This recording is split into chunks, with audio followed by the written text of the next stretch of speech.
All right, for that icon to tell me that we're live. Okay, I think we're live. Hey, it's great to see everyone. Thank you for joining the Campfire show from New Camp number 18. It's pretty late already, East Coast, but we have our guest from Florida, I believe. Tan, are you from Yeah. Florida? That's correct. In Sanford, Florida, near Orlando, Florida. Oh, nice. Okay, Central Hmm. Florida. So thank you for joining such a late hour on a Friday evening. It's always a pleasure to have instructors actually joining us to share their journey.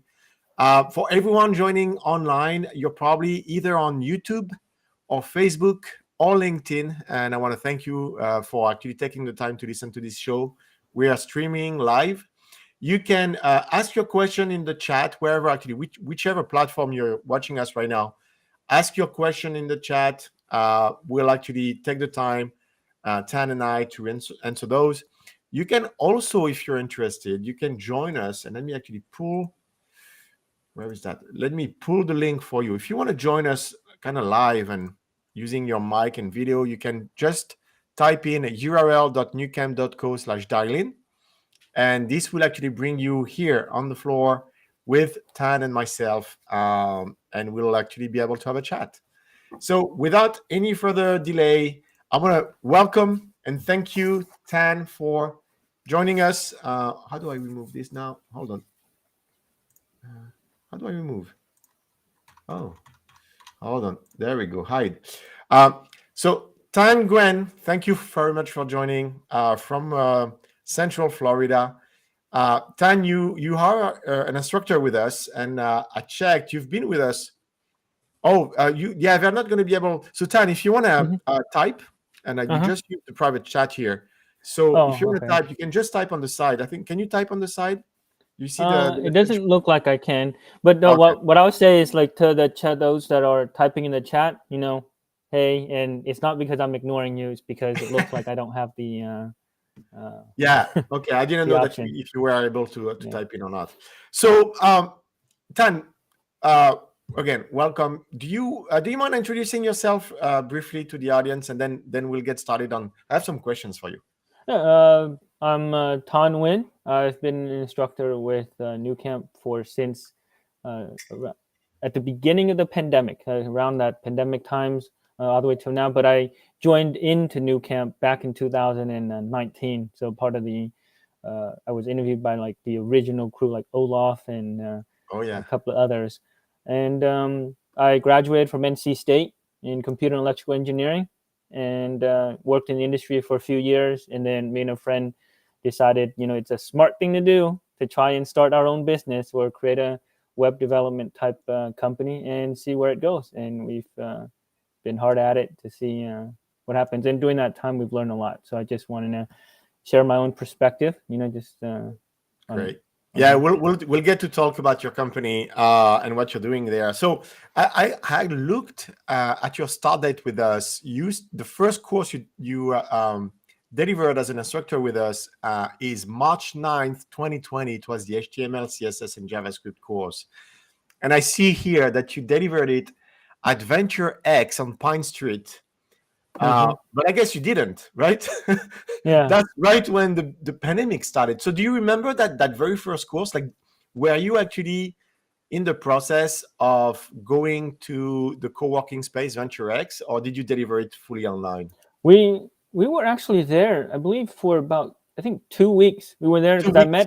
met a few of the people that because it's a co-work. It's almost like a co-working space, Yeah. and I got the tour, met a couple of company people from different companies there, and then the pandemic hit hard, where everybody was like, okay, Yeah. no one's allowed to go anywhere, and Yeah. we That's just crazy. went So yeah, shifted to online. March 9, 2020, you started at Venture X for 2 weeks, and then we flipped the switch. I mean, everybody kind of flipped the switch. And then you continued online. And so your track record with us is pretty amazing. Did you know that you since then you delivered the bootstrap course 18 times, like Wow. nonstop, right? Nonstop. And then Yeah. something that always blows my mind, and I keep saying it's incredible, but I think every instructor that we've had on the show has had an incredible score. But your rating, do you know what your rating is from students? I'm I'm guessing it's around four something, four Oh, plus it's something. better than just Yeah. 4. It's 4.81, Oh which wow. is just short of amazing. Actually, it's amazing. Well, With thank you to all the students seven, who see yeah, that way. I mean, definitely. almost 800 students provided a survey answer, and so they really really appreciate what you're doing for them. And you're teaching the very first module, the Bootstrap course, right Hmm. before people go into React. They get used to responsive design and Bootstrap. So, oh, there's a lot of people who would like to have you as instructors. Well, Well, start with full stack and Bootstrap, and you may actually be lucky. If you're living on the East Coast, you may actually have Tan as an instructor. So, Tan, we've been exchanging. I've been exchanging email with Samantha, with whom you talked, and there is something very inspirational and special about your journey that I think starts with your family, um, and during the Vietnam War, and actually what brought you and your family over to Americas. Do you mind sharing with us a little bit about your family history and how? I mean, what was the situation during the Vietnam War, and what was kind of the family, situation then, and what brought you all to America at that time? oh, sure. Thank you for that. I'll preface it with saying that I think for every student, and then including every single person, there's certain things that motivates us. That say, hey, when things get tough, what would drive us to push over the limit? And I know a lot of students, go through that when you're having to work full time and also learning new code and new material. But then on my side, for me, when things get tough, I think about these stories where during the Vietnam War, my parents, my dad was on, fighting with the Americans on the American side. And when we lost the war, the communist dictatorship put my dad in prison for 7 years, 4 months of which was in solitary confinement in like a dark room or dim dark room. And during that time, my mom was raising my two older brothers and with a disabled grandfather veteran for doing those entire 7 years. So it was a very harsh time and everything. But throughout the whole thing, what they always shared is, and it'll mention it, is the two F's, which is faith and freedom, that they still cherish that regardless of what all the different things they've seen and just the horrible things that they've seen there. But they maintain that. And we came to the United States with the hope of a better future, for then in that case, it's, friends and family, and Yeah. with faith and freedom. On that. So where did you Mhm. were you born in Vietnam and then came over, or were you born in the US? I was born in Vietnam and then came Okay. over to So the how to old the were you? U.S. How old were you when you arrived? At the time, I was 10 years old. I 10 came years to the old. U.S. at 10 years old. Yeah. Wow. Did you Mhm. speak English at the time? I did not speak. I Mm. mean, I couldn't even. I remember I couldn't even tell the difference between like good morning, good afternoon. But and the nice thing about that though is that the people in I came to in Fayetteville, North Carolina. We had so many volunteers come over to our house Yeah. and just help us with English. It's almost like one volunteer helps my dad with English, another one would help tutor me with all the English things. So a lot of times people say, "Oh, look, he's so smart. He learns all these English things so quick." But what people don't see is a huge number of volunteers would help, guide us through with English, with just understanding the culture, different things that goes on in there. And I'll tie it to like New Camp for the same things. Like, a lot of times you see the success of one person, but behind that success, there's a lot of support and a lot of network and infrastructure that is, that we're very appreciative of. Yeah, that's huge. That's so important. And so where did you say you're right? Because I know you're really you cherish that place and all the people that were there to welcome you and really help you and your family, kind of embrace the American life and the language. Where was that, you said? That's Fayetteville, North Carolina. Fayette, It's North about an Carolina. hour from Raleigh, North Carolina, which is Yeah. the largest city in Yeah. North Carolina. This is great. I mean, there's so many parallel with what we're seeing right now, of course, in the world, and what the tragedy of Ukraine. I know there's a lot of Ukraine refugees that are arriving in Poland, in Germany, in France, um, and yeah, I mean, it's always a tragedy. Um, so it's a fantastic story. So from tell us about that journey. So you were 10 years old. Uh, you're welcomed by a great community. Um, did you go to the American school? Like, are you just completely immersed from day one and having to really attend school in English and at the same time learning English, or how did that work for you? So I think that's pretty much what happened. They, 10 years old, didn't know a single word of English, and they threw me into a classroom. But here's the other very nice part too, is that we were basically adopted or sponsored as a family by the church, like St. Patrick's Church. So they Oh have wow. a private school there that they allowed me to go there. And then the class sizes were small. The teachers were, dedicated to it. And then they'll normally, for like the first 6 months or so, they'll have me to the side just kind of doing like very basic catch up English and Hmm. everything. And then all the volunteers would help pull Oh, and that's so kind of help phenomenal. push forward on there. So I was old enough to understand like translations and everything. So it wasn't Hmm. like um, uh, complete, like a baby type learning. So it's more Yeah. like, okay, I'm taking the Vietnamese language and then translating, okay, this is what it means. And then had so much help. And then, within a year or two, we continue on in that class. Yeah. I mean, 10 years old Mhm. is really the age when you're really able to absorb new languages. I think it gets older. I mean, here, listen to my accent, right? It gets Mhm. harder when you get older to really absorb a language, like if it's your mother tongue. So that's phenomenal. That's and so you go to school, you catch up, I mean, you embrace the American life, and then you go. Where do you go to actually learn computer engineering and computer engineering and electrical systems? That's what you said. Yeah. Uh, the computer and electrical engineering, Yeah, NC State Wolfpack, there you Raleigh, go. North Carolina. So that's the nice thing about that one. And it wasn't just out of nowhere for that one. I mean, the part of this, like I said, so much of the background is because of all the volunteers. Because during that Oh, yeah. time when we first got to the U.S., someone was extremely generous to donate to us a top of the line computer. At the time, I mean, those computers were just a rare thing, and they had it gave us to us for during Christmas, Yeah. and I thought, okay, I can't sing, I don't think I'll do well in sports. Might as well focus on technology and build up those skills. And Yeah. so I just played with the computer all throughout, and then by the time I got to college age, um, went to You know, college you were for into computers. engineering. Yeah. Hmm. Yeah. That's and so. What do you remember? What you were doing on the computers? Was Uh, it a the, Windows or Mac at the time? Do you know? Do you remember? it was the Windows. I had. I guess this tells me how old I am. I had Windows like 3 point something. So it was Oh yeah. the Like Windows it three was a point something. 386 something or 486 Yeah, it DX. was a You remember those acronyms?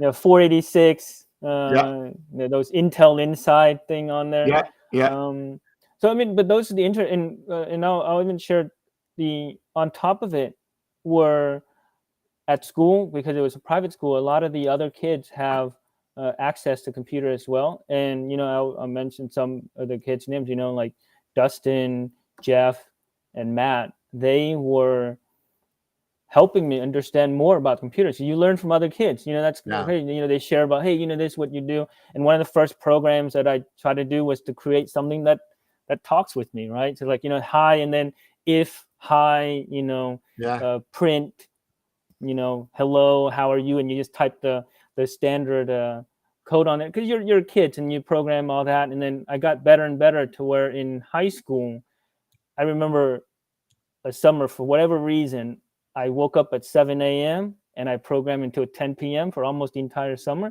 Oh yeah. And later on, the friend from middle school, he was saying, telling me about another friend, someone that lived in Florida, that said, hey, my high school wants to have a program that can keep track of volunteering hours and everything. Can I get a hold of your program? And I said, hey, okay, here's the source code. I'm not trying to charge anything. Just take it free. And then but at the Really, same, you created a, I would say, a commercial software almost. So what? How old were you when you did that? this was in high school. Like I can't remember which grade it was. It was like 10th or 11th grade in there, Oh my and God. uh, and so I sent it over to him. But then I also told him, it's like, hey, if you look at errors or my comments inside the code, please don't judge, because whenever I'm programming, because I thought that I was just programming for myself. So I'm like, Yeah. why is this not working? Like, this comments to myself, just part of like a diary of the coding thing, and yeah, so he used it and What language was that? Visual Basic at the at the time? time that was Visual Basic. That Visual was Basic, yeah. yeah. So I remember around the same time. I don't know if you're the same age or not, but I remember I learned computers by wanting to play video games on the Windows machine in DOS. Oh wow. That's the hardest thing you can get because memory allocation at the time was a nightmare. Like you will never have enough memory to run the game. And so you will have to actually change the system files of MS-DOS. And I remember, I think one was called config.sys, something like that. Oh yeah, that And the was other one was like auto start, auto exec. Do you remember? And then you had to load a special a special program to do your memory allocation. That was it actually was a a really. struggle. You remember that? Mhm. That was a brilliant way to first know that you're going to be always frustrated with computers, and second, to really learn the intricacies of memory, drives and stuff like that. Anyways, so this is brilliant. So you really were an entrepreneur from a very young age. You created that program, didn't want to charge anything, so already, very much a passion and an intent to do well and do good, good for the world, I would say. Um, but computer engineering and the what you studied in school, was it programming or was it something slightly different? I was wondering how it's not computer, it's not software engineering or it's not computer science, it's computer engineering. So what is that exactly? Yeah, somewhere along the line, someone told me, I don't know. I think maybe I just wanted to cast as wide of a net as I can, because then at NC State, if you do double major computer and electrical engineering, you will have the ability to apply to electrical engineering jobs, to computer engineering jobs, and also some software engineering jobs. So the Oh, I net is, see. because then it's like it splits in half, because you do some of like the actual hardware where you how the chips are made I and put see. the wires together, where they do like a little adding machine kind of Yeah. deal on with the different gates. But at the same time, you also learn about, like, embedded systems where you actually code things, and then you also learn things like Java and how to and a little bit of Mm. C and so all that. But it's Oh, not, maybe it's yeah, not I as see what you're much. saying. So it's So not it's the as really much it's as the a. Uber view of engineering in the computer space, where Mhm. you're not just software engineer, where you're going to program and the program is going to be compiled and then translated into machine code.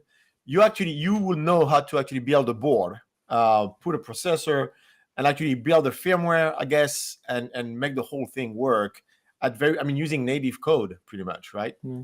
And that's what happened with my senior design project, where we were a team of 4, and what we ended up happening along the path was someone built the board itself, and then for me and another friend, we actually did the software piece of it, Wow. and then we combined the two in order to kind of, like, it was supposed to, like, be able to read brain waves of rats and stuff. So that's what it was That's so supposed cool. to do. It didn't So quite do that. do you know how to uh, program in assembly? Yeah, that's. I You mean, know how to program in probably not assembly? anymore. Probably not Yeah, yeah. anymore. I don't know. But at I the don't know. time, it was like, we tinkering those different things on there as well. Oh, that's But huge. the overall thing, though, is what's exciting about it is the entire piece. Whether it's web development or where you go to lower and lower layers, it's just about problem solving. It's like you get a puzzle and you're like, okay, how do I solve this Yeah. puzzle using the tools that I have? And whether it's a business or whether it's coding, it's like that's the thing that's really interesting to me. It's like you solve the puzzle, and then when maybe there's a little bit of challenge and heartache in there somewhere, but at the moment you solve it, you're like, man, that was pretty good, and then you go on That's to the next yeah. thing. And you seem to be an entrepreneur and a problem solver from the early ages. So tell us about how you went from your first job, which I don't think was the job you necessarily liked or enjoyed at first, and how you went from that to the startup that you created with your friend. So I'll and this is more and I it's kind of like one of those interesting things where um, I've always been, I guess, I would say, I want to say I've always been blessed to the point where I can understand technical things very quickly. Like I Mhm. can read and learn and pick up on technical things pretty quickly. But the part that's a little bit hesitant on my side is like, how do I deal with people and because people are a little bit different than computers, right? So that's, I mean, I know that's People are not machines. No. because it's like sometimes it's a yes, sometimes it's a no, sometimes it's so then it's like in this one, then in college I kind of took a little bit of step forward to kind of step out of my comfort zone, where instead of taking internships or applying to internships in tech or with a tech company, I took a job as in housing. I was as an RA, and then as somebody who manages the desk and learn about What's in what RA? Can you say what is RA? resident advisor. Resident So advisor? for a summer, I did the resident advisor, where you're the go-to person for new students, where they come by and said, hey, Oh, I see. what's going on. They talk with you. You try to keep track of things about what's going on with the residents, and kind of provide an environment where it's resident housing, where it's with an enjoyable and a fun learning environment, and also safe and productive for everybody. And so I did that, and it forces me to meet the residents, forces me to meet people, to step out of the comfort zone, and talk. And then the next part would be, once I graduated, I thought, okay, I still want to continue that. And then so I applied for a job at ABB as a sales engineer in the electrical equipment. And with that one, I got to meet a whole new set of personalities, and a Mhm. lot of the um, people around my age. I learned a lot from them as well.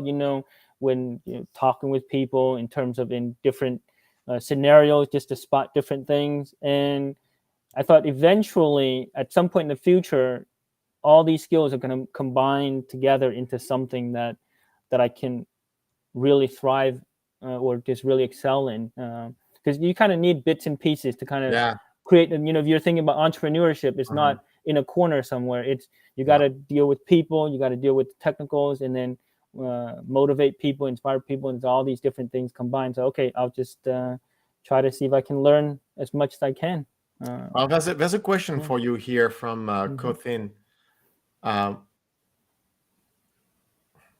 so you just described to us that you're more of an introvert, I guess, like many actually who are entering the field of computer engineering or computer software. Any tips on improving your soft skills for people like myself that are more introvert? How did you do that yourself? So I'll share with you what's happening right now. I'm on here. I'm like, I don't know if I'm gonna mess up a lot. I don't know if I'm gonna say the right things, but I'll try my best. And you just hope. I think what ends up happening is that the fears with the things we create in our mind is worse than it seems. But Hmm. you're gonna find that the overwhelming number of people will be very receptive if you just talk and just ask for help, or just meet and greet. And the ones that you fear aren't really going to be worthwhile to you anyway. And I'll add on to a little bit maybe later on there too. But just a quick brief. It's the same thing with this entrepreneurship with this company that I'm doing with a friend. Like, I went to meet almost over 400 apartment managers, Wow. and driving to different places. I mean, my car is like almost 300,000 miles. And I'll tell you this, the ones that that said, hey, the ones that kind of brush you off a little bit, they you don't really remember much. It's the ones that really support you, that are behind you, that you end up remembering. So the introvert part is like, okay, you need to put Yeah. yourself out there, and you're gonna get uh, the ones that are successful, the ones that are willing to work with you, you're gonna find that more and more as you get more and more of that, you can say it's worth it. It's it's worth it. And Yeah, just go for it. You're not. It's not gonna be perfect. You're gonna be stressed, but the minute you just do it, you'll see a return, I guess. So I wanna share with the audience the website of your company. It's called livesomewhere.com. Mhm. Can you tell us about what is the company about? What is it that it does, and what do you do for the company? What's your role there? Okay, so livesomewhere.com is for students, for college students, to get apartment information and also to post subleases. So a lot of times the Mm, students might be, they're I'd like to move somewhere else. I like to do something else, and then they post so that someone else can take over the lease for them. And so far, we've had the traffic. So then on that side, I build the entire piece from beginning to end in terms of like the full stack development using but over time as the technology is more outdated I and this is also the where New Camp comes in. I thought, okay, you know what, at some point in the future I want to convert that into something more modern, and I know I won't have the ability to do that. Maybe I can, or by myself, and maybe if as I build up this network of people that I know, maybe at some point I'll just tap some students and say, hey, oh, that's this is what I smart. need. And all that. And really at the end of it, basically it's apartment information and students posting subleases. And then with those, over time we now at some point we, depending on the season, because colleges are very seasonal and cyclical, but Yeah. in the course of a year it's roughly over 1 million page views. But because of how the site's designed, it's probably, if you aggregate all of our traffic in terms of across social media, across everything, it's probably in the 1 to 5 million page views per Really? year. Yeah. That's So, huge. and so that's I why don't think now New Camp I'm is at that a. much. Mhm, So mhm. congrats. That's impressive. So that's And so yeah, I'm browsing the site. It's pretty cool. You have like I'm looking at UCF right now. There's like 110 apartments available. So what is the business model? Like, do you is it free for? I mean, how do you make money out of it, and how do you how does it work?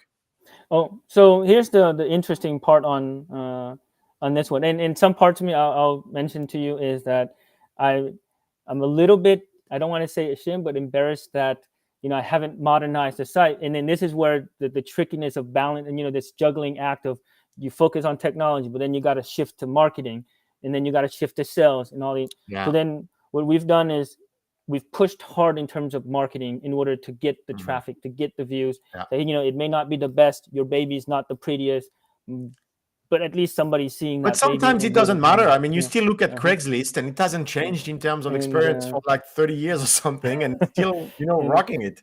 so Or that's yeah. one. And then the model that we have originally, what we originally thought was get all the different people there and sign some contracts with the different apartment communities. Hmm. And that's what. But then what we ended up doing was we kind of had because at our core we had certain, I'll call it certain philosophies that we follow by. And I'll share you one on here that's interesting. We've seen other competitors where they list the apartments and you never hear anything bad about the apartments. Yeah. And then when we go and we meet an apartment, and let's say if a students can also not just posting subleases, but they can also like write reviews and everything on the Hmm. comments on there. And sometimes when we go to the apartment and then we show the apartment manager, it's really hard to sell if they see a bad review that's also attached to their apartment. And Hmm. so, but then then you get into the whole Yelp kind of dilemma where it's like, Yeah. do you remove it because they're going to pay you, or do you not remove it because this is what somebody else wrote? And what I thought the optimal route was, uh, we've seen apartments with, hey, we saw this review from this particular student, we've resolved it, and the student emailed us to, hey, we resolved this particular thing, and maybe we can take that Oh. thing down. I think that's the best scenario. Exactly, because Yeah. you actually end up providing more value to the apartment manager, which is resolving those issues, so that it becomes less of a headache, Yeah, and you think true to the feedback that is provided in the first place.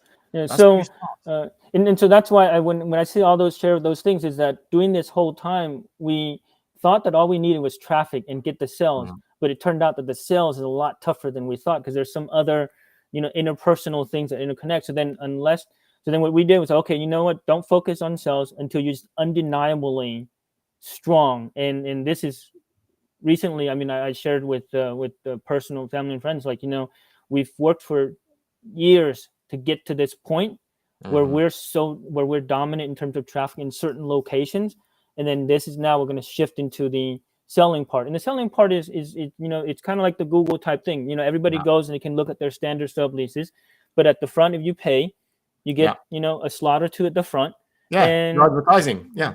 and then for each region, depending on which region, depending on how much traffic, we're estimating to be like roughly if we can get 1,000 per region per month, or maybe Wow. 500 per region Yeah. per month, then I think that would be a good outcome. And then we're just starting to test it out. And then all the other ones we've set up. The other part too is we've also set up kind of like a payment structure already with certain Yeah. key ones that key apartment managers that we really like. And I'll share one where you meet all these different ones, and there's been times where we walk into an apartment place and then we see that they are telling their residents that if you are trying to sublease, go to this livesomewhere.com website. Oh, And to us, really?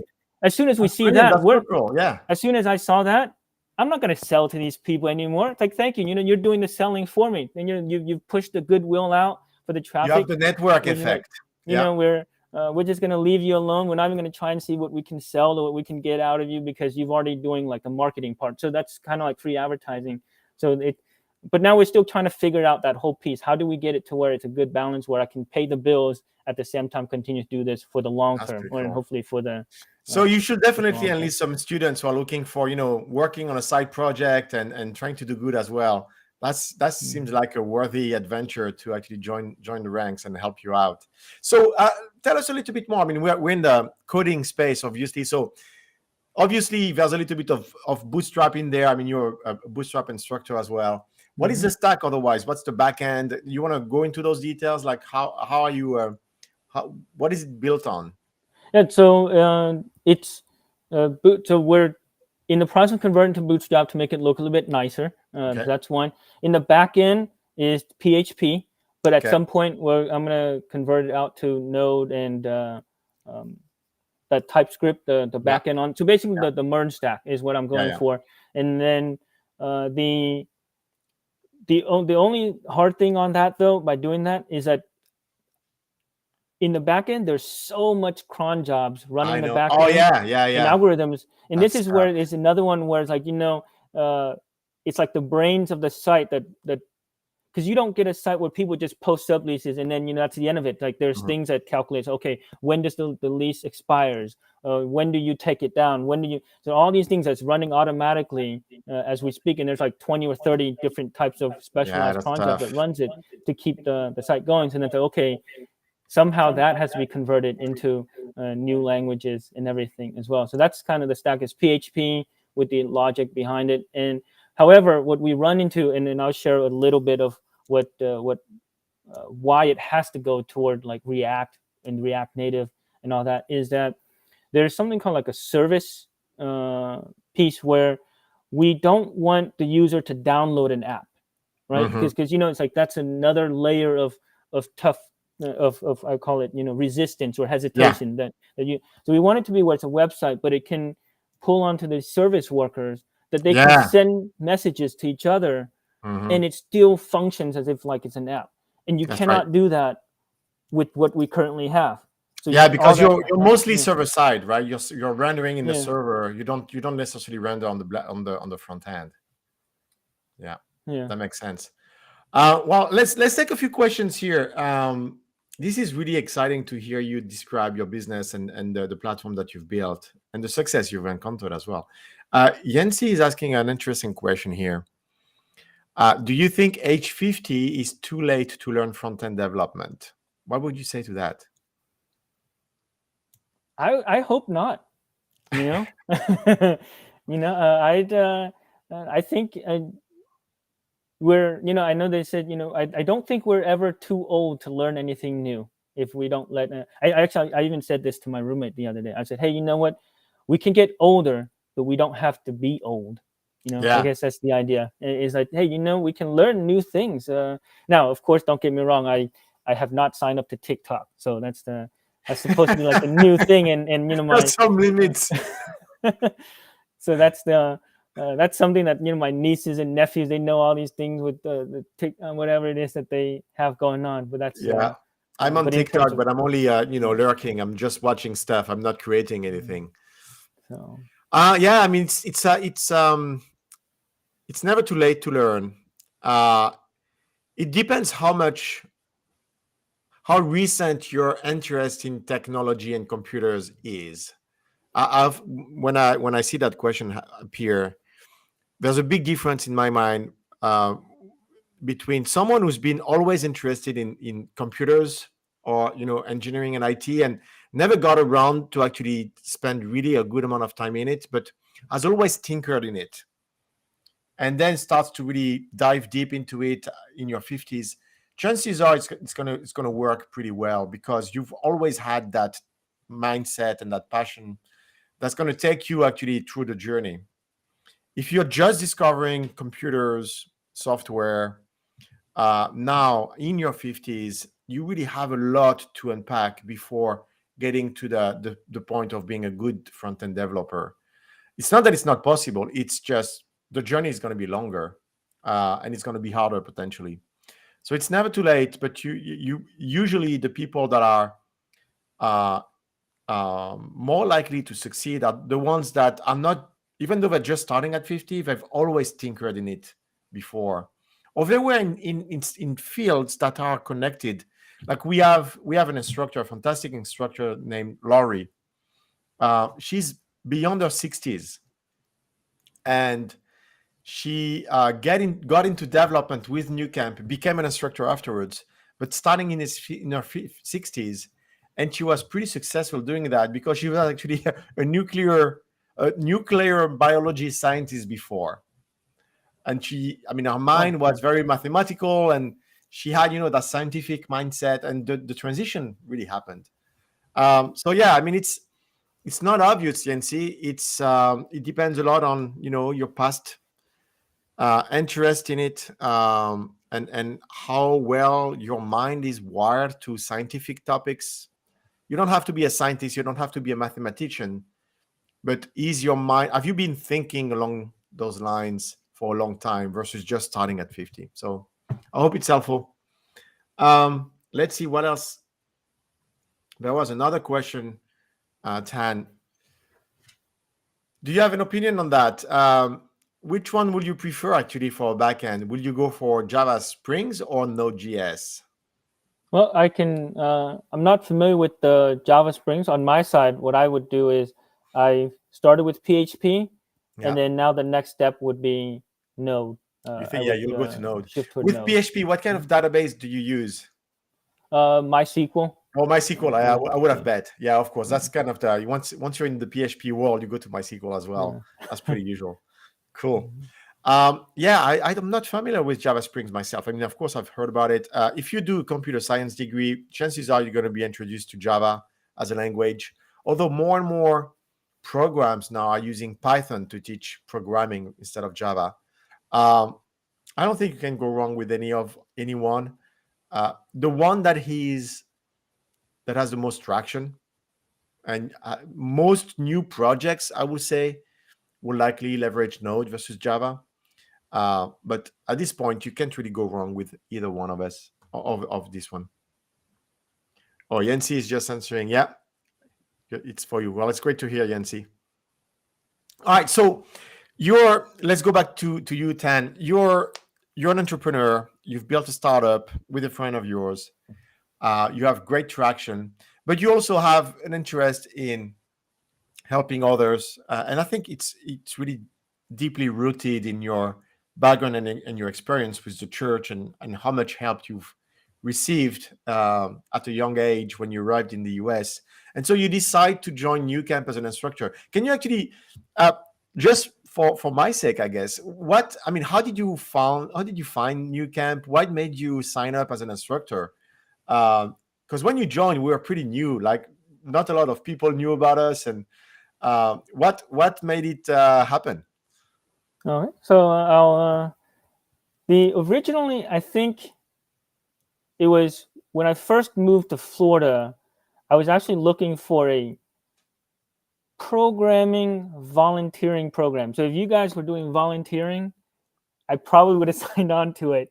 Uh, but then I was like, oh, you know what? So it was on ZipRecruiter. I just kind of send a couple of things out, and also to test out my skill set, because Oh sometimes yeah, I'm like, oh, I'm doing these things. I'm in the trenches with this, this quote unquote entrepreneurship thing, and I don't know if I'm going in the right direction. So every so often, I also test the water to see, okay, if I can get a part-time job here, if I get interview questions here and there, am I, if this thing completely fails, am I going to be like, out in the streets, or yeah, am I going to have something that's going to pull me out? And then, oh, New Camp seems to have a lot of the different things that I like.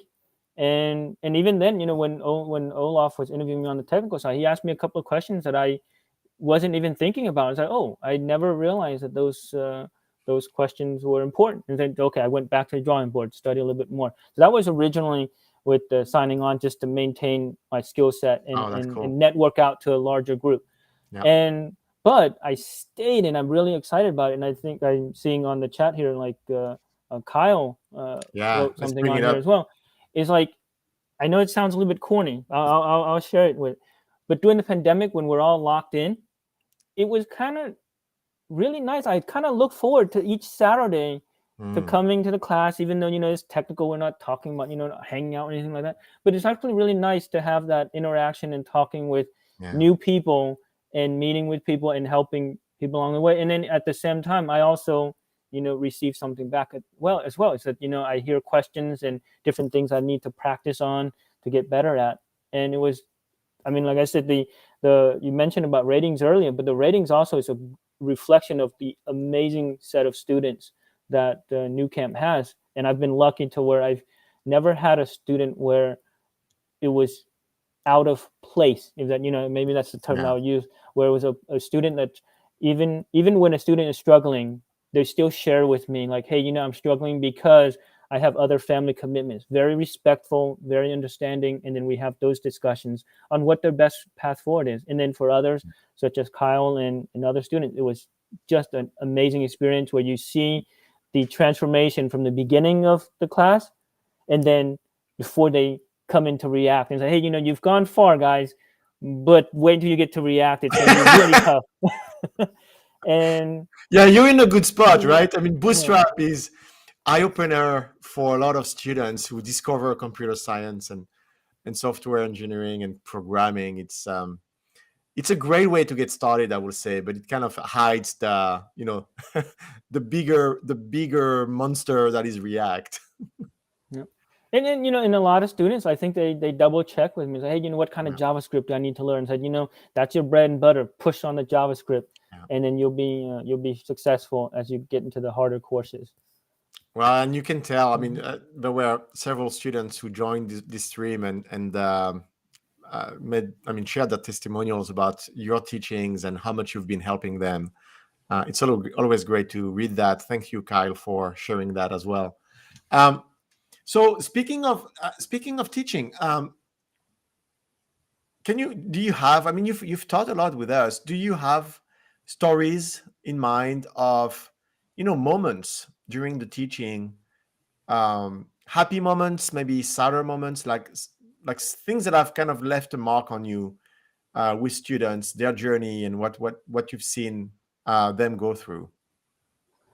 Um, one word that comes right to mind is Dimitri. So there's one where Mm, he worked so hard on Udemy and on all these different extra portfolio and everything. So he pretty much knew the material, the bootstrap thing. But anytime I say, hey guys, we're gonna have an extra session. Those who need help comes to the extra session. He was there at the extra session and basically doing my job for me at the extra. So he was there trying to, try to do this, try to do that. And I thought, if I was it was in my ability to like have the ability to hire someone, Yeah.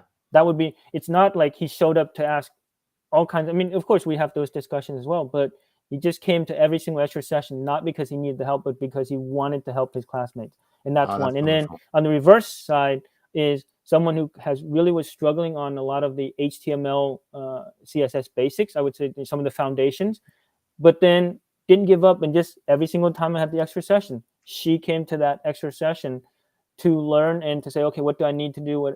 And at the end, had a very powerful and interesting portfolio on there. So I think it's to see those who are doing well helping those who might need the help and that support. Because a lot of times, the things I do, I provide the technicals and a little bit of support. But I think in the long run, it's that working with each other that I think really drives the success Yeah. of the long-term career success. And, Oh, look who's here. yeah. Okay, so we are just talking about Dimitri, and just appearing on the screen. Dimitri, we're going to bring you on the floor. Oh, wow. Hello. That's Great to have you. How you doing, guys? Yeah. I'm all right. Great. Well, Dimitri, Yeah. What a coincidence. We did not set this up. It wasn't. Yeah, it exactly. just happened like that. That's I brilliant. couldn't miss this opportunity. Yeah. I love this. So, Dimitri, I mean, we just heard Tan talk about you joining those sessions. Tell the story from your standpoint. It was amazing, right? So we didn't only like had sessions like on Saturday, and as a workshop, we also had at least like one session at Wednesday, and for a few weeks we even had like more sessions. So it was amazing, and it was the most fun time for me too. I mean, I don't know if you remember, Duda, but I was like telling you if I had like bad experience because it was like boring for me. Like at the end when we had like like not a lot of people, but at the beginning, like at the bootstrap, for me it was the most entertaining for myself because I was talking with so many people. We had like so many sessions, and it was just very interesting and useful for everyone, I think, really. Dimitri, so your name is familiar to me as well. Are you? We have been exchanging quite a bit, right? And if I remember Career serves Karma. me well, did you create? Yeah, you created the New Camp group in Career Karma, right? Yep. Oh, that's brilliant. What are you doing now? I finally got a job just about like a month ago. That's after brilliant. like more than a year of looking for paying jobs. So Yeah. I'm happy. Okay, well, that's great. Thank you for joining. And I did notice as well, Tan, I was looking at your LinkedIn profile that you wrote a little bit about Dimitri. I saw that as well. Oh, wow. This is so great. This is so cool. I love this. Yeah. Well, Thank you Dimitri, so much. It was like let me extend an Yeah. invitation for you. When are you going to come back and teach with us? I don't know. Do you need like React Native instructors? We do always. We always look for React Native instructors. Like that's an ongoing pain for us to find good React Native instructors. Please do it. Yes. Please do that. Join us. Join us back as an instructor. I think you'll be terrific. Sam, would you like recommend to join me as instructor? Yes. Oh, yeah. Yeah, Tan, would you recommend it? I'll come and sit as like a backup one just to watch. You run the show now. You're the you've, Hey, you know you've what? gone on to be Tan, the teacher. there's a referral bonus for an instructor to refer another instructor who gets hired. So just saying. And just to mention, Ludo, earlier we were in the chat, the pre-live chat. Yeah. You mentioned about the changes in someone's life. And Dimitri, if you don't mind, I think you were line cook that you said was. That's what you were. Yeah. And Yeah. now I think working for GM or somebody remotely. Yep. I mean, there it is, the transformation. Okay, it takes a little bit of time, a little bit of hard work, but now it's like all that stuff is history. It's stuff that you can put in the back and said, hey, those are the history that I have, the background that I have, and here I am. That's pretty good. Yeah, it's amazing. And the most important, most interesting for me among like all this like great connections and like bootstrap course, which was like amazing for interaction with people. For me, it was that I learned like React Native because like web development for me, it's not very exciting, but mobile development, it's totally different beast. And I'm React Native like developer myself right now. And I was focusing on React Native developer for like more than a year. So it's what, yeah. You really zoomed into mobile development And are you so Yes. you're really an expert in React Native? Did you tinker with other mobile development technologies like Kotlin or Flutter or anything like that? No, just React Native. No. No. Yes, I decided to focus just on one technology because Yeah. I wanted to get a job for React Native developers, so I didn't want to spread out the thing. That's great. That's fantastic. Anything else you would like to add, Dimitri? Just thank you, for all your time you spent with us. It was a real great experience for us. Yeah, That's that's all. brilliant. Thank Well, you. I really appreciate you joining us. Great surprise. Thank you. And we'll follow up with you. Are you still on our Slack? Yeah, of course. All right. I'll make sure to ping you or maybe ping me right after this, and we'll bring you on board. All right. Thank you. Oh, Take care. Good night. there you go. Bye. This is awesome. Wow, what This is- a this, well, there you right? go, Ludo. Just out of nowhere, I just said that, and then just one of those things, Brilliant. right?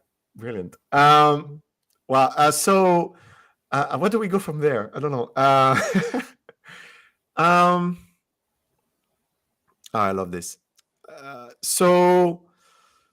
Let's talk about your family. Let's kind of do a 360. We talked about your family when you were in Vietnam, and you were also telling me that you have older sisters, I think. Oh, I have 2 older brothers 2 older brothers. and 2 younger sisters. Oh, 2 younger So sisters. So that's, you're so right I'm in the kind of middle. the middle kid, right in the Oh, middle. pretty cool. On there with And a big so, gap. and I think your sisters are learning computer science. One of them is in the medical field in Okay. Raleigh, North Carolina, and then the other one is also computer and electrical engineering. Also the same. Did she go to NC State like you? Yep, she went to NC State as well. So one of them listened to me. The other one decided, he wasn't going to have it, wasn't going to deal with it. But I mean, they're both doing well and they're doing okay. So that's Okay, great. that's good. How about And you? then So are just you the only? uh-huh. Are Go you ahead. the only software engineer in the amongst your siblings? So I mean, in terms except of us, except with her, of course. But what about your older brothers? my 2 older brothers, they came here, when they're a little bit older, Oh, I see. and so they just they got their. I know it sounds a little bit stereotypical, but they got their nail technician thing, and then after yeah? a few years, they opened their nail salon, and then they work in the nail salon, just to Cool. pay the bills and Yeah. save a little bit, and that's their thing. But the real inspirational part on my side with what they've done is that as I get older, I realize all these other bills and all these other commitments. But as I'm growing up, it's like they never complained or anything about helping us, like, me and my 2 younger Mhm. sisters. And Yeah. so they would, gave us rides, gave us extra cash when we, needed to anything, help with anything. And you appreciate it as a kid, but as you get older, especially in my situation now, I'm like, wow, that's all the things that they did for me, because they really made the sacrifice for us to succeed, and we really appreciate it. And then I'll add a little bit on there. I know it's a long time ago, but it's like for us, like me and my 2 younger sisters, we graduated valedictorian of our high school. Wow. And Congratulations. the Yeah. local newspaper wanted to write a little bit about us, like, hey, look at the immigrant story. They come here, they work hard, and they're now the valedictorian of their. All 3 of them were valedictorian in their high school. But then my older brother said, no, these are your success. We don't want our name to be put in there to take that away from you guys or anything like that. And I thought that was it just really meant something to us. Like, oh, they did that not for themselves, but because of what they wanted to see for us. Tan, as we talk, we've been talking for almost an hour now, a little bit actually with the pre-live session. What I feel is a huge amount of generosity and humility as well. I hope the listeners are feeling this, and it's no surprise that your students are so appreciative of you and how you're helping them. The generosity is palpable. I mean, you can feel it, you can sense it. Dimitri joining. And Kyle sharing his experience as well, and that means so much. And it's very important. That's a lot of what we're trying to do at New Camp as well. And I don't want to, borrow what you're doing, but that's also very important to me, is to be able to have that spirit of being generous and helping one another the best we can. And so I really want to thank you for that very much. We have Floyd, who just enrolled in the web development fundamentals. Well, welcome, Floyd. Looking forward to having you. I think you're going to start on the 11th, so 10 days from now. I hope you'll enjoy it. This is a really interesting starter course, I would say, or starter bootcamp. It's also a little bit of a roller coaster emotionally. You'll find that the first 2 weeks are relatively easy. We tackle HTML and CSS, and you'll see that the last 2 weeks are a little bit more challenging. We tackle JavaScript and DOM manipulation, and overall, it's kind of it's an engrossing experience, I will say, where you go from very little to being able to manipulate a web page in JavaScript. So I hope you'll enjoy that. I think we're past the early bird rate for the web development fundamentals. So if you register for starting on the 11th, you're probably going to pay a little bit more, but you can register for the 5 weeks after that. So sometime in May, probably around the 19th or 18th, you'll be paying the early bird rate. So look up for that. All right, and that was my kind of marketing spiel, advertising the web development fundamental a little. And Kothing, thank you very much. Yeah, your success story about you and your family. That's brilliant. What would you like to share or say to someone who's starting the journey today, Tan? Something that's really evaluating. They want a new job. They want to learn to code. What would you tell them? I would say the same thing that I told myself. Until whenever you're faced with something challenging, it's like you think it's fun, you look at the end goal, and you're going to enjoy the end goal. But there will be times where it's really tough, and then during those times, you, instead of thinking like, man, why should I give up? Ask yourself, why wouldn't you give up? And then it's what drives me in terms of my own entrepreneurship thing. There's times where, like I said, when you meet 400 managers in apartments, it can get tough. But then I said, you know what? I want to be successful because, and then what is it that drives you? And if you can have that, store there for the rainy days, you'll get through it. Because the idea is that you don't quit. If you don't quit and you just push at it, you're going to succeed. And I share this based on my own experience in terms of the students. 100% of the students who do not get through the course, it's not because they're not capable. It's because there is a time constraint, or because they've back away from it. And maybe it's not something that they like or enjoy, and that's fine. But if you enjoy it and you want to go at it, don't give up, and then you're going to make it. That's my honest opinion on that. Yeah, and be ready for the long run, especially if you're a working adult, especially if you still have a job that you need to keep and you're doing that on the side. You're going to have those moments where you're going to wonder, can I actually do it? Can I go through it? Life happens, family, tragedy, sickness, COVID. What's really important is to actually set yourself to complete what you've started. And it doesn't matter if it doesn't take 4 months, if it takes 8 months or 12 months to actually complete it. I think being able to complete is really important, and not giving up. That's very true. We have more testimonials from. So it's hard to read, but another student really satisfied with your teachings. All right, so I think we had a fantastic conversation, and I really want to thank you again for the time and everything you've been doing. When are you teaching again? Are you teaching right now? No, during this session, I'm free this session. So. So you're just taking a break now?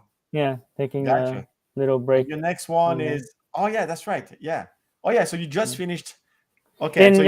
And now I'll confess the break here also is to help me with converting the site into React and a couple other things.